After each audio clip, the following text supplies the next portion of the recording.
Les États-Unis possèdent une technologie qui permet de changer le climat. Nous savons que dans les années 1970, les États-Unis ont travaillé sur la manipulation climatique dans le cadre de la guerre du Vietnam.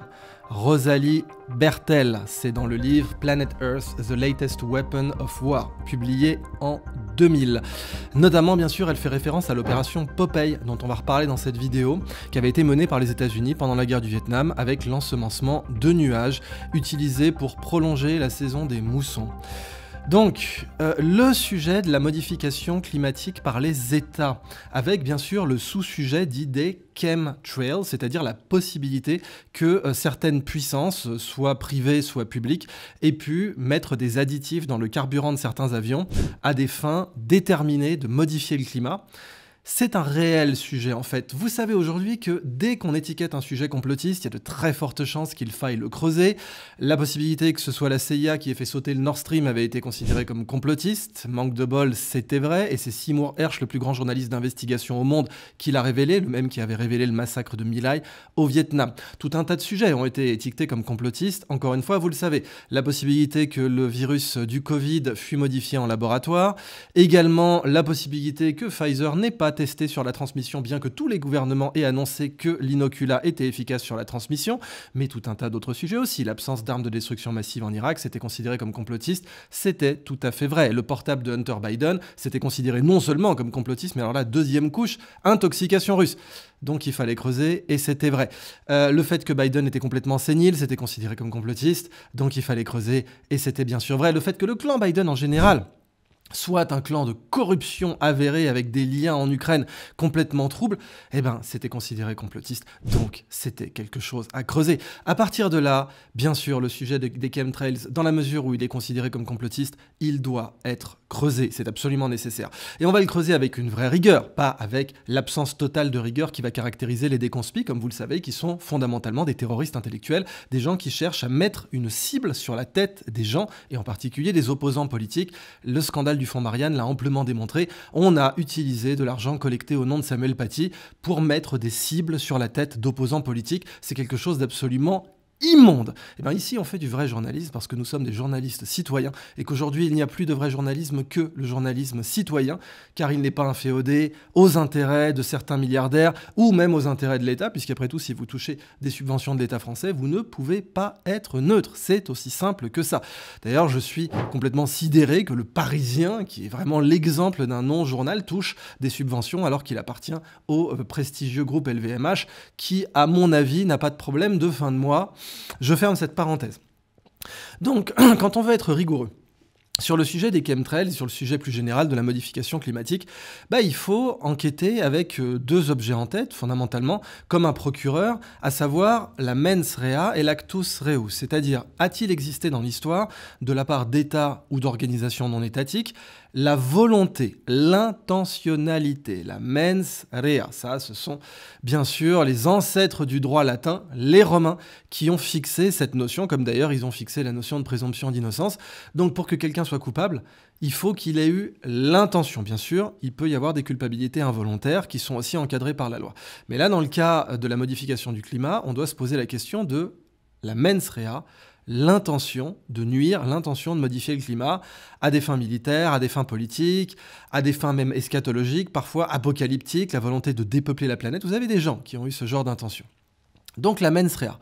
Et ensuite l'actus reus. A-t-il été réalisé, dans certains cas, ont-ils été réalisés des modifications climatiques de façon déterminée, avec les moyens nécessaires?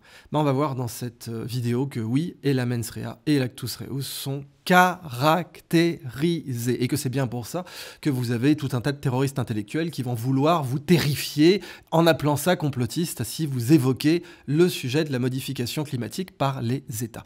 Donc j'ai voulu commencer avec ces citations pour essayer de déterminer la mens rea. Deuxième citation, alors là de quelqu'un de remarquable, Zbigniew Brzezinski, dans son premier grand ouvrage qui lui a ouvert les portes du pouvoir américain, à savoir la révolution technétronique. C'est dans cet ouvrage aussi qu'il va définir la notion de tititainment, c'est-à-dire le divertissement donné au sein, une notion que va complètement remâcher à Harari à notre époque pour dire fondamentalement, avec l'IA, il va y avoir des gens inutiles, donc il va falloir qu'on les divertisse. C'est un copier-coller, pour ne pas dire un plagiat de la notion de tititainment de Brzezinski, qui avant l'intelligence artificielle, cela dit, Brzezinski connaissait l'intelligence artificielle artificielle parce qu'il avait un niveau d'accréditation militaire qui le lui permettait, et l'intelligence artificielle est née dans la dissuasion nucléaire.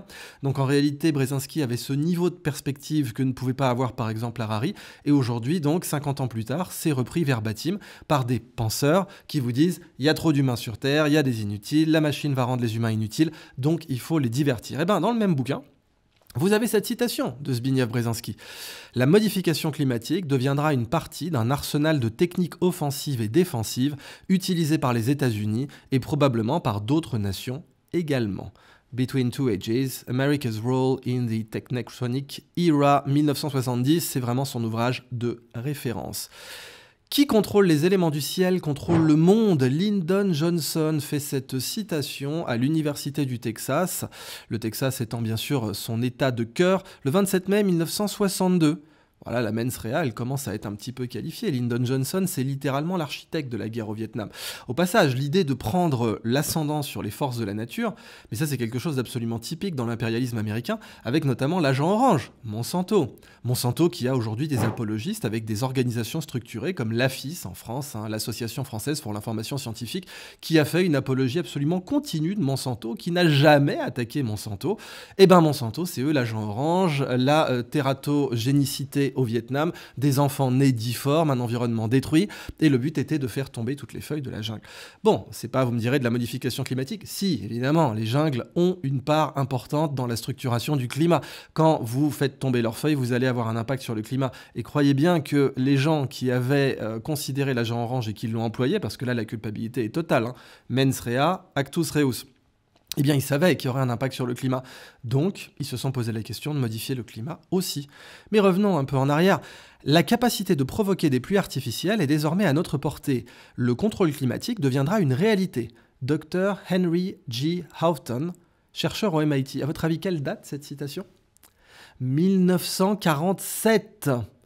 Presque 80 ans. 1947. Contexte, donc c'est dans les premières recherches sur l'ensemencement des nuages dans les années 40. Houghton, un pionnier de la météorologie, a exprimé son optimisme quant à la possibilité de manipuler la météo pour influencer les précipitations. Donc conférence de presse du MIT en 1947. Je vais répéter cette citation. La capacité de provoquer des pluies artificielles est désormais à notre portée. Le contrôle climatique deviendra une réalité. Point. Ah, c'est complotiste, hein ? Bon. Si c'est complotiste, il faut investiguer, c'est comme ça. Complotiste, maintenant, ça veut dire « chers journalistes citoyens, nous savons que nous ne sommes pas journalistes, bien que nous ayons une carte de presse et que nous soyons subventionnés par vos impôts, mais au fond de nous, nous savons que nous ne sommes pas des journalistes, donc nous vous demandons à vous, les vrais journalistes, les journalistes citoyens, d'enquêter, parce que nous sommes terrifiés. Au fond, le terroriste intellectuel, c'est quelqu'un qui est terrifié lui-même. Il est terrifié lui-même, d'ailleurs, il ne supporterait pas une seule seconde qu'on lui infligeât ce qu'il inflige aux autres. À savoir mettre une cible sur la tête des gens. Ça, c'est impossible pour le terroriste intellectuel. Le quart du dixième, du cinquantième de cela le mettrait à terre, parce qu'il n'a absolument aucun courage, aucune dignité, aucune intégrité. Absolument. Donc le journaliste citoyen doit prendre le relais parce que lui respecte la charte de Munich, à savoir révéler la vérité, quelles qu'en soient les conséquences pour soi-même.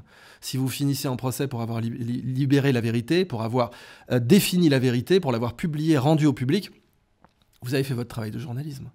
Et évidemment, comme vous le savez, dans le cas de la pédophilie en Suisse, j'ai payé bien assez cher mon premier devoir de la charte de Munich. C'est une médaille que je porte avec une grande sincérité et un vrai honneur. J'espère même que j'en aurai d'autres. Parce qu'honnêtement, pour avoir enquêté sur des réseaux aussi immondes que ceux-là, je trouve même que l'État profond suisse a été un peu gentil avec moi. Quoi qu'il en soit, cette notion de changement climatique de façon volontaire, elle est complètement avérée dans les intentions et dans la technologie. Autre citation. La guerre climatique ne doit pas devenir un moyen de guerre. La modification du climat, de l'environnement et des conditions météorologiques doit être proscrite. Bah oui, en 1977, donc 30 ans après cette citation de 47 du Dr Henry Houghton, bah vous avez la convention ENMOD qui dit stop. Donc déjà en 77, on est 2 ans après la commission de Church qui va révéler que la CIA avait des flingues à crise cardiaque, etc. Bah vous avez donc la convention sur l'interdiction d'utiliser des techniques de modification de l'environnement à des fins militaires ou à toute autre fin hostile. S'il y a une convention, c'est que ça existe. S'il y a une convention qui date de 1977, bah c'est que ça se fait. C'est que c'est une pratique à réglementer. On ne réglemente pas des pratiques inexistantes. Bon. Ça a été adopté en 1977 par les Nations Unies. Elle visait à limiter les utilisations militaires des technologies de manipulation climatique suite à la guerre au Vietnam. Autre citation maintenant d'un politicien russe, Vladimir Jirinovski. Le contrôle climatique est une arme géopolitique encore plus puissante que la bombe nucléaire. Simple, 2002. Donc évidemment, cette déclaration a fait un peu parler d'elle. Vladimir Zhirinovsky a affirmé que la Russie pourrait utiliser des technologies de modification climatique à des fins géopolitiques, suscitant de nombreuses spéculations sur les capacités réelles des grandes puissances dans ce domaine. C'était dans un discours au Parlement russe à la Douma en 2002. Sergueï Zimov, maintenant climatologue russe en 2015, il est tout à fait possible que dans un avenir proche, l'humanité puisse contrôler à volonté les processus atmosphériques de la planète. Bon, de la planète, pas d'une ère climatique, pas d'un microclimat, pas d'un verre d'eau, de la planète. Zimov, célèbre pour ses recherches sur le permafrost et les changements climatiques, a exprimé son opinion sur la capacité future de la science à maîtriser le climat global à grande échelle. Ça, c'était dans un entretien du Siberian Times. Alors maintenant, passons à l'actus reus, c'est-à-dire les actes de modification climatique déterminés, financés par le contribuable la plupart du temps, donc entre les mains des plus grandes organisations sur Terre, les États, pas simplement une petite multinationale amusante. Le 13 octobre 1947, vous avez eu un essai de modification climatique consistant à ensemencer des nuages avec de la glace sèche, dans le but, donc de la glace sèche c'est de la carboglace, de la neige carbonique, dans le but de provoquer des précipitations et influencer les tempêtes. Les chercheurs du General Electric Research Laboratory, donc General Electric fondé par Thomas Edison, en collaboration avec l'US Army Signal Corps et l'US Air Force, ont lancé un projet pour essayer de détourner un ouragan ensemencé avec des cristaux de carboglace. À l'époque, l'ouragan s'est intensifié, a changé de direction, provoquant des dégâts imprévus. Et oui, le climat, ça reste chaotique, quoi qu'on en dise. Des gens qui vous disent qu'on peut prévoir le climat dans 10 ans sont des menteurs, des escrocs, des charlatans, des snake oil vendeurs, parce que un système chaotique, on peut pas le prévoir. Un double pendule, vous pouvez pas le prévoir, d'accord ? La trajectoire d'un double pendule, vous pouvez pas le prévoir. Je vous garantis que le climat est plus compliqué mathématiquement qu'un double pendule. Quiconque vous dirait le contraire serait un escroc. Donc National Geographic avait repris cette information. À l'époque, c'était même paru dans Disney, vous aviez un épisode où Donald avait un service de modification du climat, où il pouvait faire pleuvoir exactement comme il voulait, il pouvait vous faire exactement un champ en forme de croix, et donc des nuages en forme de croix pour faire pleuvoir sur un champ en forme de croix, sans que ça ne mouille le linge. J'avais lu cette BD de Disney quand j'étais petit, et en fait c'était une référence au projet Cyrus, qui avait beaucoup fait parler de lui à l'époque, dans les magazines de vulgarisation scientifique américains. Donc déjà à l'époque c'était complètement confirmé, le mot complotiste n'était pas passé dans le langage populaire, il va être littéralement popularisé le mot complotiste pour décrédibiliser, pour faire du terrorisme intellectuel sur les gens qui remettaient en question les conclusions de la commission Warren sur l'assassinat de Kennedy. Or, on sait bien que la commission Warren était une énorme menteuse dans l'assassinat de Kennedy, ça ne fait plus le moindre doute aujourd'hui en 2025. À l'époque, les gens qui cherchaient la vérité, on les appelait complotistes. Encore une fois, gage d'honneur et de sincérité journalistique. Projet Skyfire maintenant, toujours dans l'actus reus. États-Unis 1960, le but était de réduire les incendies de forêt par la modification des précipitations via l'ensemencement des nuages dans des zones spécifiques. Mené par l'US Forest Service, ce projet avait pour but de provoquer la pluie dans des zones vulnérables aux incendies en utilisant des substances comme l'iodure d'argent. Ça, ce sont des notions qui remontent même à la Première Guerre mondiale. Elles sont vraiment déclassifiées après la Deuxième. Mais pendant la Première Guerre mondiale, les Alliés avaient déjà aussi la capacité de faire des écrans de fumée avec des nuages, donc des substances très toxiques, qui seraient projetés devant les bateaux pour qu'on ne puisse pas les cibler avec des canons d'artillerie marine. Ça fonctionnait assez bien. Vous aviez un bateau, un avion qui passait devant un bateau et qui vous faisait un énorme nuage. Et ces réflexions ont eu lieu même pour le débarquement de Normandie, par exemple, où là, on s'est vite rendu compte qu'elles n'étaient pas forcément utiles. Encore que, on pourrait faire des scénarios, puisque vous savez, dans le Soldat Ryan, les mitrailleuses, elles sont pas en enfilade, elles sont normalement, les mitrailleuses sont postées pour pouvoir être en enfilade sur la longueur des plages. Donc elles sont pas postées pour arriver en enfilade sur les péniches de débarquement. C'est stupide, ça vous fait un angle de frappe qui est très réduit, ça vous fait une surface de death zone qui est très réduite. Alors que si vous couvrez toute la plage en étant donc parallèle à la plage sur sa longueur, pas donc du coup perpendiculaire à la trajectoire des péniches de débarquement, vous couvrez une death zone beaucoup plus grande. Ce qui signifie donc que si on avait pu en effet ensemencer des fumigènes ou des nuages juste sur cette zone, ça aurait pu avoir un impact, mais on s'est rapidement rendu compte qu'on voyait des avions là-bas faire ça avec un tel niveau de précision, c'était mort, donc on l'a pas fait. Mais c'était des réflexions qui existaient. Projet Storm Fury maintenant, alors là, il a duré plus de 20 ans, 1962-1983, tenter d'affaiblir les ouragans en ensemençant les nuages avec de l'iodure d'argent pour perturber leur formation. L'idée était de réduire la vitesse des vents en modifiant la structure interne des ouragans. Les essais n'ont pas abouti à des résultats probants et le projet a finalement été abandonné. Donc ça, c'était le National Oceanic and Atmospheric Administration, la NOAA. Vous savez qu'à l'époque, ces sujets, bien sûr, étaient étudiés pour aussi la transmission d'ondes radar dans la haute atmosphère. En fait, quand j'ai été invité comme visiting scholar à l'université de Stanford en 2006, j'étais hébergé par Alan Tower Waterman Jr., un mec absolument remarquable qui avait étudié à Princeton et dont la spécialité était la propagation des ondes dans la haute atmosphère. Et il avait travaillé notamment au légendaire Aberdeen Proving Ground pendant la Deuxième Guerre mondiale et juste après pour travailler sur des projets hautement confidentiels de propagation des ondes dans la haute atmosphère, mais aussi finalement de possibilités de modification climatique. Et son père déjà, Alan Tower Waterman Senior, également étudiant à Princeton, enfin diplômé de Princeton du coup, avait étudié et considéré ce genre de choses. D'ailleurs, je crois qu'il a été le premier président de la National Science Foundation, quelque chose comme ça. Alors maintenant, bon, il n'y a pas que les Américains, hein, les Russes aussi ont été dans le jeu. Année donc de 50 à 90, l'URSS a utilisé la géo-ingénierie pour essayer d'améliorer les rendements agricoles, réduire les précipitations lors des événements publics comme le défilé de la Place Rouge le 9 mai, ou influencer les conditions météorologiques. L'Union soviétique utilisait régulièrement des avions pour ensemencer les nuages avec de l'iodure d'argent afin de contrôler les précipitations, notamment autour de Moscou, lors des cérémonies de la Place Rouge. Une variante de ce programme a également été utilisée pour disperser les nuages de radioactivité après la catastrophe de Tchernobyl en 1986. Au final, c'est le Guardian qui va publier ça en Occident, le rapport sur les tentatives soviétiques de contrôle du climat. Alors vous avez les Jeux Olympiques de Pékin en 2008, ça a été fait. Garantir un temps sec pendant la cérémonie d'ouverture des Jeux Olympiques de Pékin en évitant les averses, les Chinois l'ont fait. La Chine a lancé une grande opération d'ensemencement de nuages en utilisant des produits chimiques comme l'iodure d'argent pour empêcher la pluie. Cela a impliqué plus de 1000 avions, canons et lance-roquettes qui ont pulvérisé les produits pour influencer les nuages. Ça a été bien sûr confirmé par la BBC à l'époque, mais bon, c'est complètement de notoriété publique. Modification des moussons par l'Inde en 2017-2018.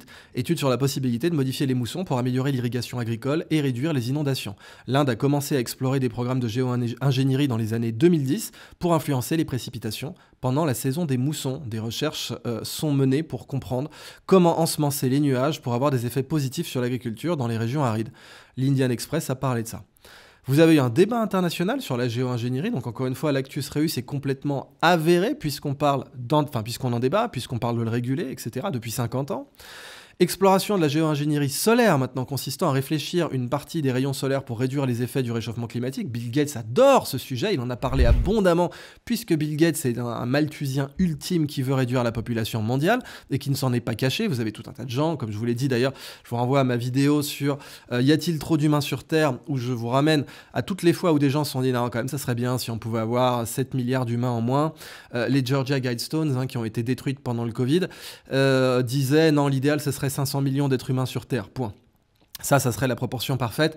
Bon, 500 millions d'êtres humains sur Terre, ça vous fait un petit génocide à 7,5 milliards et plus. Bon, c'est pas bien grave si ça se fait dans le feutré, bon, ça va. Donc, de nombreux pays, dont les États-Unis, le Royaume-Uni et la Chine, ont financé des recherches sur la géo-ingénierie solaire et d'autres techniques pour lutter contre le changement climatique. Cependant, ces recherches restent controversées en raison des incertitudes sur les effets à long terme et les implications éthiques de la modification du climat à grande échelle. Merci. United Nations Environment Programme, ils en ont parlé notamment. Alors, on va parler des brevets maintenant, parce qu'il y a des brevets. Système de modification météorologique. Bernard von Gutt, 1971.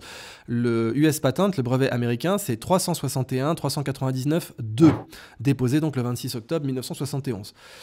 Ce brevet concerne un système d'ensemencement des nuages à l'aide de particules d'iodure d'argent pour modifier les précipitations et est l'un des premiers brevets relatifs à la manipulation des nuages. Attention, brevet ça veut dire public, donc ça veut dire que le secret défense travaille sans brevet.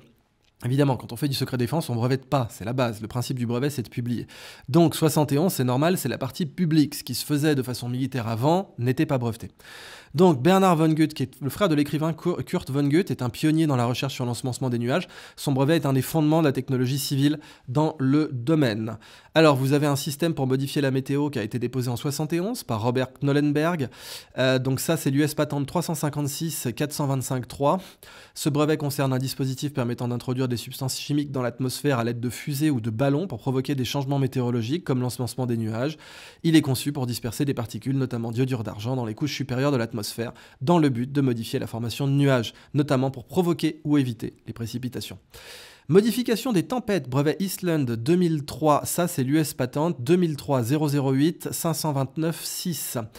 Donc déposé le 16 mai 2023, ce brevet décrit une méthode et un système pour perturber les ouragans et autres tempêtes à grande échelle en utilisant des technologies de micro-ondes à haute énergie. Oh, Ça veut dire la capacité à perturber un ouragan à distance. Comme je vous l'ai dit, un brevet, c'est public. La possibilité que les Américains aient envisagé de faire cela à l'échelle militaire et à l'échelle la plus confidentielle qui soit, et bien sûr de traités de complotistes quiconque aurait envisagé qu'ils eussent cultivé cette intention malveillante, me semble assez plausible. Bernard Eastlund, physicien et inventeur, propose dans ce brevet l'utilisation de rayonnement électromagnétique pour influencer directement la structure interne des tempêtes, notamment les ouragans. Cette méthode vise à disperser la chaleur dans l'atmosphère et à perturber l'énergie des tempêtes pour réduire leur intensité. Pour le fun, Fritz Zwicky, qui était complètement fou, mais qui était un génie, c'est lui qui a lancé la notion de Dunkley matériel, la matière noire, certes dépassée aujourd'hui, on le voit bien avec les énormes failles des modèles cosmologiques actuels. Eh bien, dans la mesure où il essayait un peu tout, c'est une bonne façon d'inventer, une fois, il y avait des turbulences sur un pas de tir ou sur une piste, je crois. Il avait sorti son Colt 45, il avait tiré dedans pour voir si ça pouvait dissiper les turbulences. Pas de bol, ça n'a pas marché. D'une façon générale, apporter de l'énergie au système pour diffuser les turbulences, c'est assez idiot.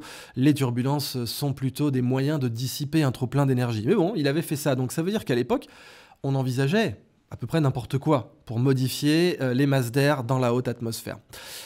Un autre brevet déposé par Nathan Myhrvold en 2010, réduction de l'impact climatique par la géo-ingénierie solaire. Donc ça, c'est le brevet 2010 0072 297.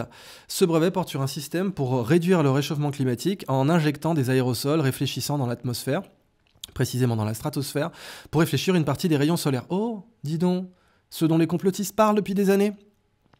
Ancien directeur technologique de Microsoft, Nathan Myhrvold propose une technologie de géo-ingénierie qui pourrait refroidir la planète en simulant les effets d'une éruption volcanique, un concept inspiré des observations des effets des volcans sur le climat global. Vous n'entendrez pas parler de ça sur LCI, ni sur BFM TV, encore moins chez nos amis les déconspirateurs. Un autre brevet de 2010, donc labellisé US Patent 2010 0224 696, dispositif pour manipuler les courants d'air.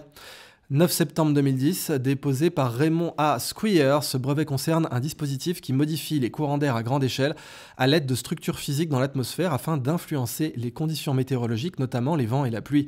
L'invention vise à créer une barrière ou un canal dans l'atmosphère pour diriger ou modifier la direction des vents dans des zones géographiques précises, permettant ainsi un contrôle limité des phénomènes météorologiques locaux. Autre brevet, Eastlund 98, donc ça c'est le brevet US Patent 576 229.8, système pour la manipulation des systèmes météorologiques. Bernard Eastlund encore propose une technologie pour modifier les systèmes météo à grande échelle à l'aide d'un chauffage ionosphérique, c'est-à-dire l'utilisation de faisceaux de micro-ondes pour influencer directement l'ionosphère et les courants aériens. Ce dispositif, bien sûr, fait penser au fameux programme HAARP, High Frequency Active Auroral Research Program, qui viserait à influencer la météo. En tout cas, vous avez des brevets, donc des choses publiques, des choses qui peuvent être copiées. Quand vous publiez un brevet, vous êtes parfaitement au courant du fait que les nations vont vous copier tant que ce sera confidentiel. Le brevet, c'est pour l'exploitation lucrative. Quand vous faites une exploitation confidentielle, quand vous faites une exploitation secrète pour l'armée, elle n'est pas lucrative. Elle est illégale, mais elle n'est pas lucrative. Et les gens qui déposent des brevets sont au courant de ce qu'ils peuvent être copiés par des puissances étrangères. Tant que ça restera confidentiel, ils ne pourront pas faire valoir les droits que leur offrent ces brevets. Un autre brevet de 2013, géo-ingénierie des océans et atmosphères par David Keith. Donc ça, c'est l'US Patent 837 396-2, déposé le 12 février 2013. Ce brevet décrit un système pour injecter des particules dans la stratosphère afin de refléter la lumière du soleil et ainsi réduire les effets du réchauffement climatique. David Keith, qui est un chercheur en géo-ingénierie à l'université de Harvard, propose d'utiliser des particules d'aérosol comme le dioxyde de soufre pour réfléchir une partie des rayons solaires. Ce concept est inspiré par des phénomènes naturels tels que les éruptions volcaniques qui libèrent beaucoup de dioxyde de soufre et SO2, qui entraînent des refroidissements temporaires. Autre brevet, méthode et dispositif pour la dispersion des nuages, Chine 2011, donc là on est sur un brevet chinois 1023 0399 6A. Cette invention chinoise décrit une méthode et un dispositif pour disperser des nuages en injectant des particules chimiques dans l'atmosphère afin de dissiper les masses nuageuses ou de les faire précipiter, donc pleuvoir. Le brevet se concentre sur un système intégré qui utilise des avions ou des véhicules terrestres pour projeter des substances chimiques dans les nuages, toujours comme du iodure d'argent, dans le but de provoquer ou de limiter les précipitations. Il est particulièrement utilisé lors des grandes cérémonies et il est donc déposé à la China National Intellectual Property Administration, qui est l'organisation qui aujourd'hui dépose le plus de brevets au monde.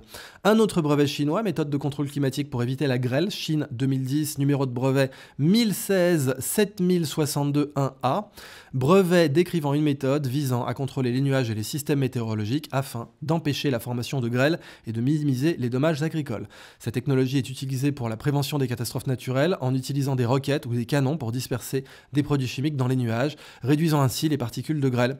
Ce type de technique est largement utilisée dans les régions agricoles sensibles aux tempêtes de grêle en Chine. Un brevet russe maintenant. Ça, c'est RU 2231-365C2, méthode pour l'influence artificielle sur les processus météorologiques. Brevet russe portant sur l'influence artificielle des systèmes météorologiques pour provoquer des précipitations ou dissiper des nuages à l'aide de particules chimiques.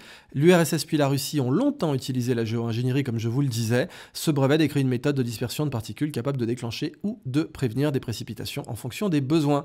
Donc ça, c'est Rospatent, l'agence de propriété intellectuelle russe. Un autre brevet russe, technologie de dispersion des cyclones 94, brevet russe 2009-787-C1. Ce brevet décrit une méthode de manipulation des cyclones tropicaux à grande échelle dans le but de les affaiblir ou de les dissiper avant qu'ils n'atteignent des zones habitées. Le dispositif utilise des avions ou des fusées pour larguer des produits chimiques dans l'œil du cyclone afin de perturber sa formation. Cette technique est considérée comme une mesure de protection contre les tempêtes tropicales et ouragans. J'attire votre attention sur le fait que pour être déposé et reconnu, un brevet doit fonctionner. Donc cette technique fonctionne, elle n'est pas spéculative. Brevet chinois encore, méthode de géo-ingénierie pour le refroidissement global. 2015, numéro de brevet 1045-3187-2A. Ce brevet chinois propose une technique de géo-ingénierie pour refroidir la planète entière en injectant des particules dans la stratosphère, une méthode similaire à celle de l'ensemencement atmosphérique utilisée pour la réduction des températures globales. Cette méthode s'inspire des effets des éruptions volcaniques naturelles où des cendres et des particules de soufre réfléchissent la lumière solaire, contribuant ainsi au refroidissement temporaire du climat. Sauf que là, on aimerait bien aussi que ce fût définitif. En tout cas, si vous êtes Bill Gates ou des gens qui ont travaillé pour lui, c'est quelque chose d'envisageable. Mens rea toujours. Autre brevet chinois, le brevet de 2017 1062 43 61 7A, technologie d'ensemencement des nuages pour le contrôle des précipitations. Ce système chinois repose sur des technologies de drones ou d'avions légers équipés de systèmes d'ensemencement. Ces appareils sont déployés pour provoquer des pluies artificielles dans des régions souffrant de sécheresse ou pour dissiper des précipitations non souhaitées avant des événements importants. Allez, deux derniers brevets. Le brevet chinois WO 2016 024 004 A1, méthode de dispersion des tempêtes de sable cette fois, donc ça c'est 18 février 2016. Le système utilise des drones qui dispersent des particules ou des aérosols dans l'air afin de stabiliser les tempêtes de sable ou les diriger avant qu'elles ne touchent des zones urbaines. Cette méthode a été proposée pour lutter contre les problèmes croissants liés aux tempêtes de sable dans les régions comme Pékin. Dernier brevet chinois, système de manipulation climatique par laser. Oh bah dis donc, c'était pas si complotiste ça. 2018, numéro de brevet 11 0023 771B, brevet décrivant un dispositif utilisant les technologies laser pour influencer les conditions météorologiques en agissant sur les nuages, les précipitations ou les orages. Ce brevet chinois présente une innovation utilisant des impulsions laser pour ioniser l'air dans l'atmosphère, créant ainsi des effets météorologiques contrôlés, tels que la dispersion des orages ou l'augmentation des précipitations dans les zones ciblées. Alors, à ce niveau-là du documentaire, je pense que vous êtes parfaitement conscient du fait que non seulement on vous ment, mais qu'on crée, bien sûr, le principe des conspirateurs. Le principe des terroristes intellectuels, c'est créer des feux verts, c'est créer un code de la route intellectuelle. C'est faire en sorte de placer un panneau stop, ou de placer un feu orange, ou un feu rouge, ou un sens unique, la pensée unique, dans les voies intellectuelles. Pour l'Ukraine, il fallait un sens unique. Bien entendu, il fallait surtout pas parler du fait qu'il y a des bandéristes en Ukraine, que Stepan Bandera est un taré de nazi génocidaire et qu'il a des sculptures qui l'honorent à Lviv. Bon, ça, non, fallait pas. Non, c'est les gentils, les mecs, et les Russes sont les méchants. Bon. Pour Hunter Biden, sens unique. Non, c'est complotiste, c'est une intoxication russe. D'ailleurs, Donald Trump est un agent du KGB. On n'a pas de preuves, mais ça va quand même partir dans la presse dans tous les sens. Pour Saddam Hussein, bien sûr, fallait dire qu'il avait des armes de destruction massive. Quiconque s'y opposait allait voir sa carrière politique détruite, CF 2001. Donc ces gens-là sont là pour faire des panneaux de signalisation. Quand vous êtes journaliste, je rappelle la définition du journalisme. Le journalisme, c'est écrire quelque chose que quelqu'un ne veut pas voir écrit. Tout le reste, c'est des relations publiques. Bah regardez ce qui s'écrit sur Macron en France et vous verrez que c'est pas du journalisme, c'est bien des relations publiques. C'est normal, les oligarques qui l'ont fait élire possèdent la presse, donc ils font des relations publiques, pas du journalisme. Et les malheureux journalistes qui ont des cartes de presse chez eux, bah je sais qu'ils sont bien obligés de se regarder dans la glace de temps en temps en se disant oui, je fais plus de journaliste, je le sais, je fais des relations publiques pour Macron, je pose pas les questions qui dérangent, etc. Donc là, vous observez que sur le sujet de la modification climatique, les intentions sont claires et les moyens sont clairs. Et sur 80 ans, et si on remonte à la Première Guerre mondiale avec la capacité à faire des nuages pour cacher les bateaux, sur plus de 100 ans. Donc sur plus de 100 ans, vous avez une mens rea qui est avérée, de la part d'organisations, et je vais vous faire la liste d'autres crimes des organisations comme les États, qui vous démontrent bien que non, si vous vouliez invoquer l'argument « mais non, jamais les nations ne feraient ça, jamais les États ne voudraient tuer des gens, jamais les États ne feraient des opérations qui manquent d'éthique et de déontologie, c'est impensable ». Enfin bon, c'est sûr que c'est pas dans les manuels d'histoire aujourd'hui de la République française que vous entendrez parler de ce dont je vais vous parler, qui est pourtant complètement avéré historiquement, qui n'est pas spéculatif, qui est déclassifié. La mens rea est donc caractérisée. L'actus reus est caractérisé. Les moyens sont caractérisés, ils sont même publics, puisque maintenant ils sont brevetés, donc ils ne relèvent pas du secret défense. Parce qu'encore une fois, il y a une antinomie évidente entre brevet et secret défense. Bon. Et malgré ça, on continue à vous dire que c'est complotiste, ça vous prouve bien que le sujet est hautement stratégique et doit être étudié.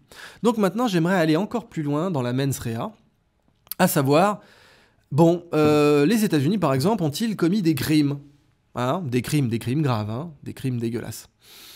Bah, l'incident de Pont-Saint-Esprit, considéré comme complotiste, aujourd'hui complètement avéré. 1951, on n'était pas sous le grand Charles. Hein. Si ça avait été sous Charles de Gaulle, je peux vous garantir que ça ne se serait pas passé comme ça. Mais en 1951, quand la République française était la bitch des États-Unis. Pont-Saint-Esprit, dans le Gard, en France, une épidémie d'hallucinations de masse éclate dans la petite ville de Pont-Saint-Esprit. Enfin, c'est un village techniquement. Plusieurs centaines de personnes sont victimes de crises hallucinatoires. Des dizaines sont hospitalisées en urgence psychiatrique et 7 personnes meurent. Les symptômes incluaient des crises de panique, des visions effrayantes et des comportements violents. L'intoxication avait été attribuée à une contamination de la farine utilisée pour le pain causée par un champignon appelé ergot de seigle. On sait aujourd'hui que c'était une opération de la CIA sur le sol d'un allié. Et la CIA a utilisé le LSD à très grande échelle, notamment avec l'opération Midnight Climax, qui est déclassifiée elle aussi, dans laquelle la CIA glissait tranquillement du LSD dans les coupes de champagne de clientes prostituées à San Francisco et observait les conséquences, notamment pour pouvoir les faire chanter plus tard, regarder si elle pouvait les utiliser dans d'autres situations. Bon, ça c'est un crime, hein. C'est un crime à plusieurs égards parce que, en plus, le faire sur le sol américain, ça renforce ce crime. Donc déni officiel et enquête. Hein. Diverses enquêtes françaises ne parviennent pas à déterminer avec certitude la cause exacte de l'empoisonnement. Les autorités maintiennent la thèse de l'empoisonnement alimentaire, bah oui, le déni plausible, hein, pointant notamment le boulanger local et des contaminations possibles dans les produits agricoles. Révélation et accusation, 2009, vous vous rendez compte, hein, 51-2009. Ça veut dire que de 51 à 2009, vous étiez accusé de complotisme si jamais vous vouliez simplement enquêter sur la vérité. Le journaliste américain Hank P. Albarelli publie un livre intitulé A Terrible Mistake, The Murder of Frank Olson and the CIA's Secret Cold War Experiments. Il y révèle que l'incident de Pont-Saint-Esprit était lié à une opération secrète de la CIA. Selon ses recherches, la CIA aurait aspergé du LSD dans la ville dans le cadre d'expériences sur le contrôle des esprits menées pendant la guerre froide sous le projet MK Ultra, qui est déclassifié aussi, confirmé par des documents de la CIA récemment déclassifiés, qui lient l'incident à des tests de guerre chimique. Vous n'avez pas de mémorial à Pont-Saint-Esprit qui dit « aux victimes de la CIA hein. ». Vous n'avez pas de livre d'histoire en France qui disent « aux victimes de la CIA, rappelez-vous, devoir de mémoire ». Le devoir de mémoire à géométrie variable, hein. Il y a des choses qu'il faut commémorer, puis il y a des choses qu'il faut oublier. Et bien ça, l'opération de Pont-Saint-Esprit, c'est quelque chose qu'il faut oublier. En 2010, le reportage du quotidien britannique The Telegraph met en lumière les recherches d'Albarelli, confirmant l'implication de la CIA dans l'empoisonnement de Pont-Saint-Esprit. Les documents montrent que la CIA avait mené une opération en collaboration avec l'armée américaine pour tester les effets de substances hallucinogènes, notamment le LSD, tranquillement sur le village d'un allié, en tuant 7 personnes. Tranquille, vraiment, sans un accroc dans la voix. Ça, c'est la vraie histoire. Ça, c'est la vraie histoire. La vraie histoire est appelée complotiste par les terroristes intellectuels. Toujours. Donc, projet MK Ultra maintenant. Alors ça, c'est de 53 à 73. Programme secret mené par la CIA visant à explorer le contrôle de l'esprit à l'aide de diverses techniques, y compris l'administration de LSD à des individus à leur insu. Donc c'est des crimes, hein. C'est criminel ça. Des électrochocs et la privation sensorielle. Les expériences incluaient des tests sur des citoyens américains et canadiens sans leur consentement, évidemment. Donc séquestration, viol, enfin... Vous avez eu, bien sûr, empoisonnement, enfin la totale, quoi. 1975. Ça, c'est la commission de Church. Alors, le légendaire sénateur Church, hein, depuis, vous n'avez plus de commission comme ça. La CIA a bien compris qu'à partir de 75, il fallait contrôler tous les sénateurs, hein, ce qu'elle fait aujourd'hui avec des gens comme Ted Cruz ou autres. Elle a révélé au grand public l'existence de MKUltra et ses méthodes à travers une enquête du Congrès américain. Des documents déclassifiés ont ensuite été publiés en 77, détaillant les expérimentations. Je vous rappelle que les trucs comme des conspis, etc., ça date de bien après 77. Hein. Donc c'est vraiment du terrorisme intellectuel pour vous détourner de la vérité. Vous avez ensuite le projet Bluebird et Artichoke, ça c'est en 1951. Donc c'est un programme de la CIA qui était précurseur de MKUltra, visant à tester différentes méthodes de contrôle mental, y compris l'hypnose et les drogues, avec le sodium amytal bien sûr, un sérum de vérité, et la mescaline, dans les interrogatoires coercitifs. Il incluait des tests sur des patients hospitalisés sans leur consentement. C'est un crime. Date de l'exposition publique 75, donc révélée dans le cadre des mêmes enquêtes du Congrès américain sur les activités clandestines de la CIA dans les années 70. Rapport du Congrès des États-Unis, commission de Church, ce sont les sources. Vous avez le projet White Coat. White Coat, un lab coat, hein, c'est très mignon, hein, les blouses blanches. 54 à 73, expérimentation secrète menée par l'armée américaine sur des volontaires, principalement des membres de l'église adventiste du 7e jour, pour tester des armes biologiques. Des agents pathogènes tels que la fièvre jaune, la tularemie et la peste ont été testés sur des sujets humains. Révélé après les enquêtes menées dans le cadre de la commission de Church, toujours, l'opération était volontaire, mais ses risques et les objectifs réels étaient mal expliqués aux participants, ce qui signifie que du coup, elle n'était pas volontaire au regard de la loi. L'expérimentation de San Francisco, alors là vous avez eu l'opération 6 près en 1950, du 20 au 27 septembre, l'armée américaine a largué des bactéries simulant des agents pathogènes, notamment Serratia marquescens, au-dessus de San Francisco pour tester la vulnérabilité de la ville à une attaque biologique. C'est un peu le scénario de The Rock, hein, mais en 1950. Environ 800 000 personnes ont été exposées et un certain nombre de cas d'infection ont été signalés. Donc mens rea toujours. L'État américain, dans sa grande bonté, l'État qui a testé des armes atomiques sur des civils, alors qu'il aurait très bien pu les faire détonner dans la baie de Tokyo, ça coûtait pas plus cher. Eh ben, a-t-il été capable d'exposer ses propres citoyens sur son sol, 800 000 d'entre eux, à des agents pathogènes pour faire des expériences? La réponse est oui. Donc si votre argument c'est de dire non, jamais l'oncle Sam oserait faire ce genre de choses, on est dans l'axe du bien quand même. Bah, revoyez vos classiques, les enfants. Ah pardon, l'école ne vous apprend pas ces classiques évidemment, l'école elle vous apprend à écouter les déconspis. L'existence de cette opération a été révélée lors d'audiences publiques en 1976, suscitant une controverse majeure sur l'éthique des tests militaires sur les populations civiles. Donc ça c'est publié dans le New York Times en toute sérénité. Vous avez le projet 4.1 aux îles Marshall, 1954. Après le test de la bombe thermonucléaire Castle Bravo dans l'atoll de Bikini, c'est de là que vient le nom du maillot de bain Bikini, la bombe anatomique, c'était ça le jeu de mots. L'armée américaine a étudié les effets des radiations sur les habitants des îles Marshall, exposés accidentellement, bah non pas accidentellement, exposés délibérément aux retombées nucléaires. Le gouvernement américain a prétendu que les études avaient été réalisées pour des raisons médicales, mais de nombreuses preuves suggèrent qu'il s'agissait d'une expérimentation planifiée. Date de l'exposition publique 94, ça veut dire qu'il a fallu attendre 40 ans avant que ce soit déclassifié, avant que ce crime ait été rendu public. Les documents liés à ces expériences ont été déclassifiés dans les années 90. En 94, un rapport de l'administration Clinton a reconnu les abus et les manquements éthiques, mais c'est toujours trop tard. D'ailleurs, les victimes n'ont jamais été indemnisées. L'expérience de Winnipeg au Canada en 1953, dans le cadre des essais biologiques de l'armée britannique et américaine, un avion a largué des spores bactériens non pathogènes, soi-disant, au-dessus de Winnipeg pour tester la dispersion des agents biologiques en cas d'attaque de guerre. La population n'était pas informée de ces tests. Ces expériences ont été révélées par des chercheurs indépendants dans les années 90, 40 ans plus tard, et confirmées par des documents déclassifiés en 97. La source est CBC News. Opération Large Area Coverage, ça c'est de 57 à 58 aux États-Unis. L'armée américaine a dispersé des particules de sulfure de zinc cadmié, supposées inoffensives, non, le cadmium c'est pas inoffensif, hein, dans plusieurs régions des États-Unis et du Canada, y compris Saint-Louis, pour tester la diffusion d'agents chimiques dans l'atmosphère. Comme d'hab, c'est exposé publiquement que 40 ans plus tard, 94. Les tests ont été révélés au grand public dans les années 90 grâce à des enquêtes journalistiques, donc des complotistes, hein, les vrais journalistes, et des documents gouvernementaux déclassifiés. Maintenant, c'est l'US National Research Council et le Guardian qui publient ça.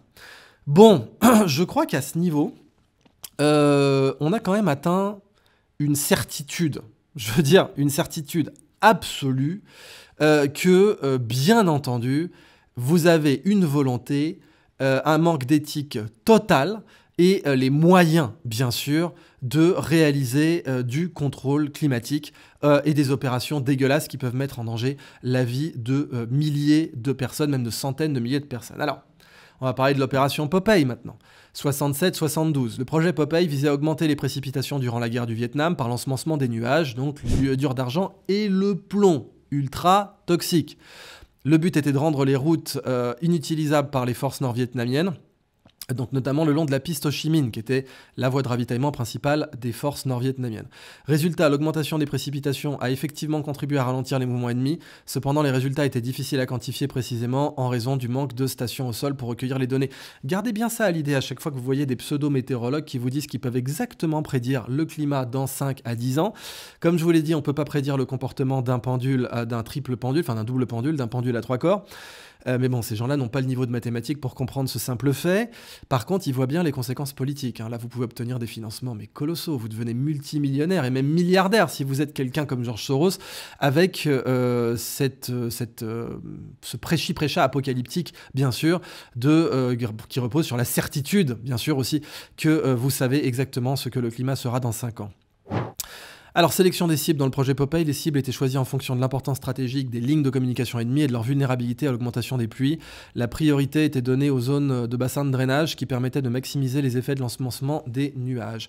Défi technique, hein, l'efficacité de la modification climatique était réduite par la variabilité des conditions météorologiques. En 71 par exemple, des tempêtes tropicales ont perturbé les semailles en créant des couches de nuages épais qui limitaient l'activité convective nécessaire pour un ensemencement réussi. C'était un secret militaire bien sûr, hein. Le programme a été classifié en tant que projet de modification climatique pour des raisons militaires. Seule une poignée de responsables étaient informés, même au sein du département de la défense américain, ce qui signifie que si à l'époque vous en parliez, vous étiez traité de complotiste, alors que vous aviez raison. Interrogation éthique, bah oui, le sous-comité s'est interrogé sur la moralité et la légalité de telle manipulation climatique à des fins militaires, sachant que, par principe, quand vous modifiez tout le climat, vous avez des dommages collatéraux, puisque la Bible le dit aussi bien, Dieu fait pleuvoir aussi bien sur le méchant que sur le gentil. Donc si vous modifiez le climat, vous allez avoir un impact sur les méchants et sur les gentils à la fois. Dieu, il a le droit de faire ça, vous non. Ça s'appelle un crime de guerre. Opération non déclarée. Les témoins ont affirmé qu'à leur connaissance, il n'existait pas d'autres projets de modification climatique militaire classifiés en dehors du projet Popeye. Toutefois, des activités non militaires de modification du climat avaient été menées, comme le dégagement de brouillard dans des aéroports, mais celles-ci étaient classées comme non secrètes. Ça a donc fini par être déclassifié.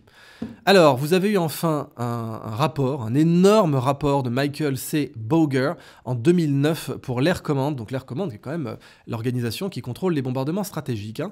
Ce rapport s'appelle Operational Defenses Through Weather Control in 2030. Donc la défense à travers le contrôle climatique en 2030. Tiens, la fameuse date 2030. Le rapport rédigé par Michael C. Boger en 2009 pour l'Air Command and Staff College explore les perspectives de contrôle météorologique dans un cadre militaire pour l'année 2030. Il vise à utiliser des technologies avancées comme la nanotechnologie pour manipuler les conditions météorologiques afin de contrer les armes à énergie dirigée. Oh, dis donc! Et les systèmes de ciblage optique. Ça alors, je croyais que ça n'existait pas, ça.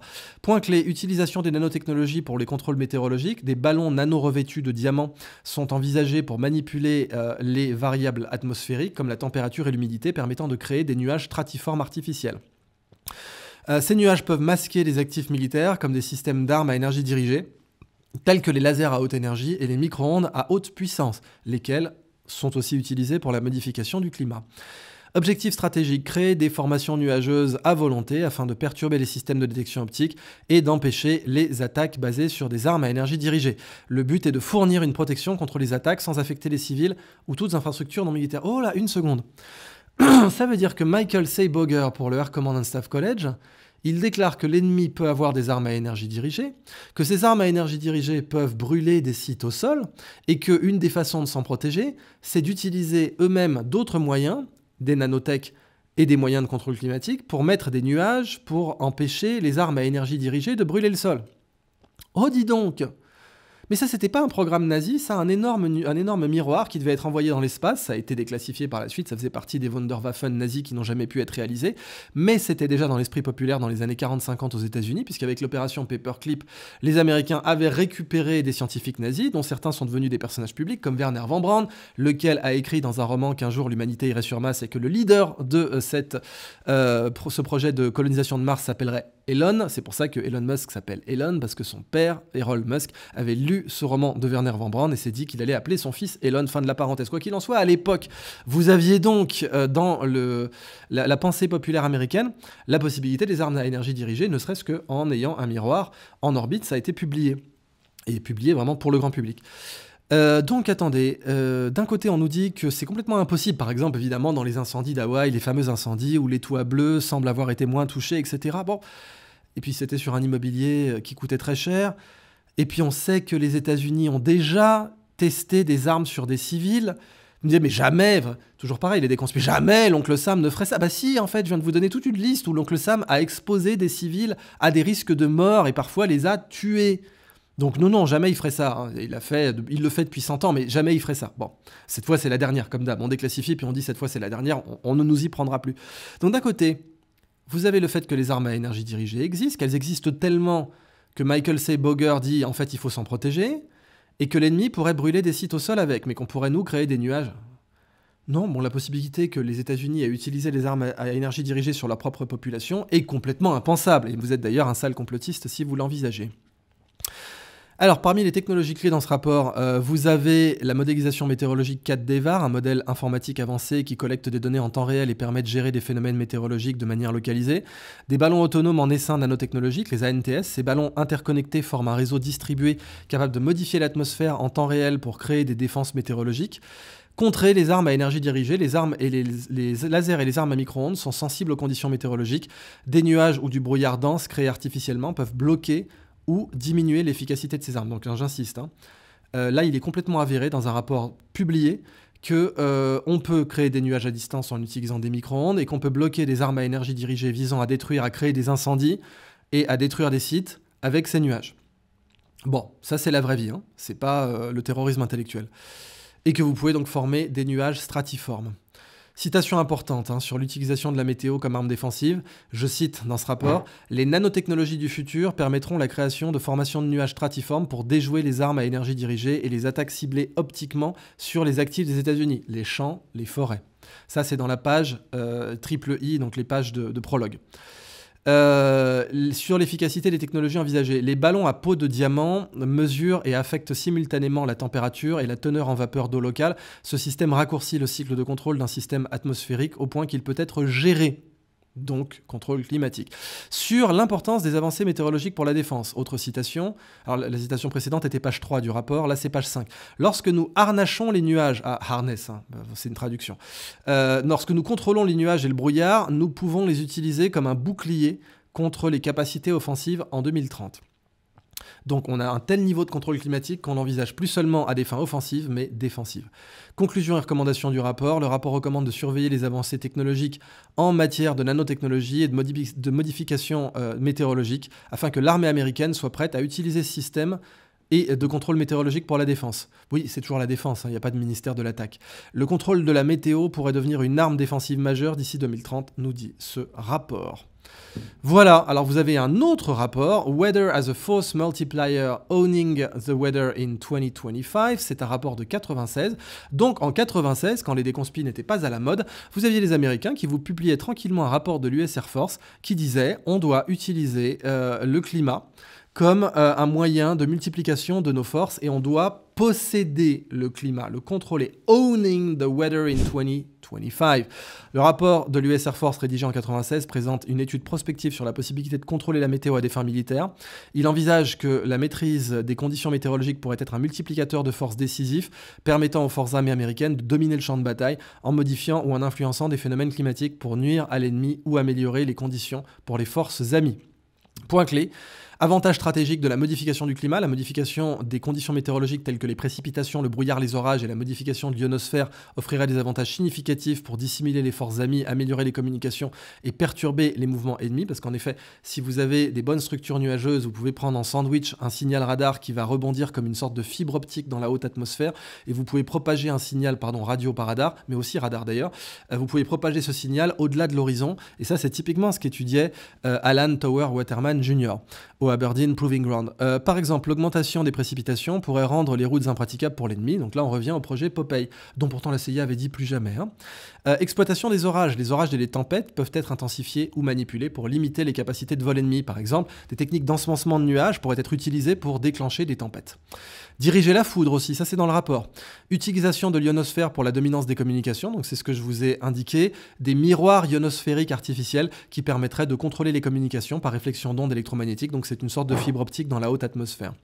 L'ionosphère pourrait également être modifiée pour perturber les communications ennemies. Si vous pouvez vous créer un canal ionosphérique qui agit comme une fibre optique dans la haute atmosphère, vous pouvez aussi couper à distance un canal ionosphérique ennemi. Création de météo artificielle, c'est dans le rapport. Une technologie avancée, comme les nanoparticules intelligentes, pourrait être utilisée pour créer des nuages artificiels capables de bloquer les systèmes de détection optique ou radar de l'ennemi. Ces nuages pourraient également être utilisés pour créer des éclairs ou d'autres phénomènes météorologiques simulés. En toute simplicité. Capacité de dissimulation par brouillard et nuages, déjà ce rapport en parlait. Allez, quelques citations extraites de ce rapport. Possibilité de contrôler et posséder la météo en 2025, je cite, « En 2025, les forces aérospatiales américaines pourraient posséder la météo en capitalisant sur les technologies émergentes », ça c'est dans la page 5 du prologue. Sur les avantages de la modification climatique. Les modifications des conditions météorologiques pourraient fournir des outils pour dominer le champ de bataille d'une manière jamais vue auparavant. Toujours page 6, pardon. Déclaration sur l'éthique et le potentiel militaire. Bien que la modification du climat soit un domaine controversé, ignorer les capacités militaires potentielles qui en découlent serait un péril pour nous. Et si c'est un péril pour nous, vous imaginez bien qu'on va pouvoir jeter l'éthique à la benne ordure. Enfin, vous avez même un Michio Kaku, un grand physicien américain, qui parle de l'envoi de lasers térawatts dans les cieux pour faire pleuvoir. Donc oui, on peut contrôler le climat à distance. Voilà, là j'ai envie de dire que mon réquisitoire est terminé. Vous avez les preuves sous les yeux. C'est vous le jury, c'est vous le peuple. Mon job en tant que journaliste citoyen est de vous informer. Et j'espère vous avoir informé. Bien quels qu'en soient les risques pour moi-même, parce que vous imaginez bien que là, ça va être encore du terrorisme intellectuel à très grande échelle. Enfin, vous voyez bien surtout que vous avez été désinformé. Alors, si vous me permettez un petit épilogue historique maintenant sur les intentions. Peut-on profiter des catastrophes naturelles à des fins d'enrichissement personnel au point de les provoquer ? Quiconque connaît ces classiques sait que la réponse est oui. Allez, on va vous prendre le cas de Crassus, l'homme le plus riche de Rome, qui est mort, c'est l'influence dans Game of Thrones du frère de Daenerys Targaryen qui se fait couler de l'or dans la bouche. Crassus, on lui a coulé de l'or dans la bouche quand il a été battu à la bataille de Carrhae. La même bataille d'ailleurs qui aurait envoyé des Romains jusqu'en Chine. Donc vous avez un mythe selon lequel il y ait des Romains blonds en Chine qui auraient été déportés par les Perses après la bataille de Carrhae. Crassus, il possédait sa propre brigade de pompiers privés, composé de 500 esclaves. Lorsque les incendies éclataient, il faisait offrir un rachat à bas prix des biens et propriétés en feu, menacés d'incendie. Une fois que les propriétaires sous la pression acceptaient de vendre au 10e ou au 100e du prix, Crassus ordonnait à sa brigade d'éteindre le feu. C'est le principe du pompier pyromane. C'est comme ça qu'il est devenu riche. Et bien sûr, il a été accusé, à raison, d'avoir provoqué des incendies pour les éteindre lui-même et récupérer des biens immobiliers à bas coût. Oh, la possibilité qu'on eût employé la stratégie Crassus à Hawaï est complètement inenvisageable. Pareil d'ailleurs pour les feux de forêt en général. On sait qu'on a des feux de forêt qui sont d'origine criminelle et qui, ça tombe bien, sapristi saucisse, se retrouvent être aussi sur des zones qui refusaient de vendre ou qui étaient sanctuarisées de diverses façons et qui du jour au lendemain peuvent se retrouver à utiliser des panneaux solaires ou des éoliennes. Bon, vous avez eu des incendies criminels aussi à San Francisco après le légendaire séisme de 1906 qui a contribué à l'émergence de la Silicon Valley, mais c'est une autre histoire. Après le tremblement de terre, plusieurs incendies furent intentionnellement déclenchés par des propriétaires immobiliers pour bénéficier des assurances, évidemment. À l'époque, les polices d'assurance couvraient les dommages causés par les incendies, mais pas ceux causés par les tremblements de terre. Donc vous aviez une zone détruite par un tremblement de terre, vous allumiez le feu en disant c'est un incendie, du coup c'est plus un tremblement de terre, donc là, police d'assurance marche. Alors ça, c'est les archives de 1906 du San Francisco Chronicle. À Lisbonne, au Portugal, en 1755, vous aviez eu la fête des brigands. Après l'immense tremblement de terre de Lisbonne, qui fut suivi d'un incendie et d'un tsunami, des gangs de voleurs et des spéculateurs ont volontairement provoqué des incendies supplémentaires pour maximiser la destruction de certaines zones. Des criminels et certains spéculateurs profitaient du chaos pour incendier des quartiers où ils espéraient ensuite racheter des terres à prix réduit. De nombreux témoignages contemporains signalent que plusieurs incendies ont été allumés délibérément après le tremblement de terre. Enfin, c'est des témoignages contemporains de cette époque, pas contemporains de la nôtre.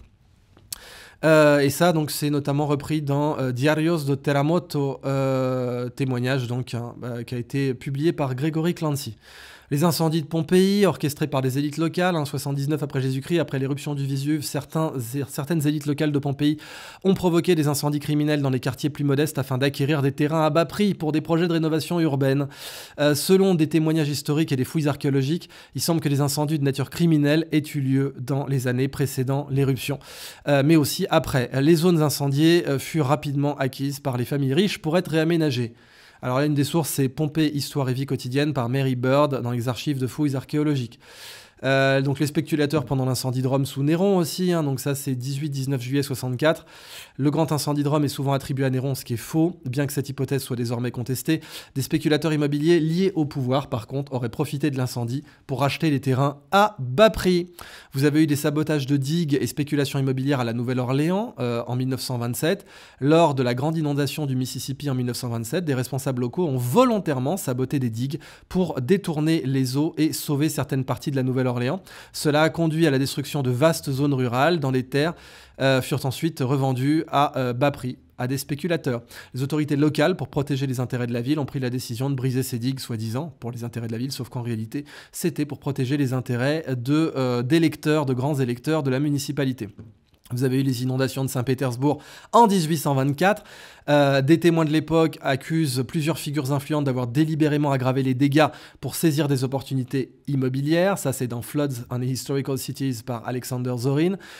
Et enfin, proposition de géo-ingénierie pour réduire les forces des ouragans et avoir des impacts climatologiques dans le Journal of Climate and Weather Modification. Bon, je vous passe... Alors si, déclaration de Bill Gates, il faut quand même en parler.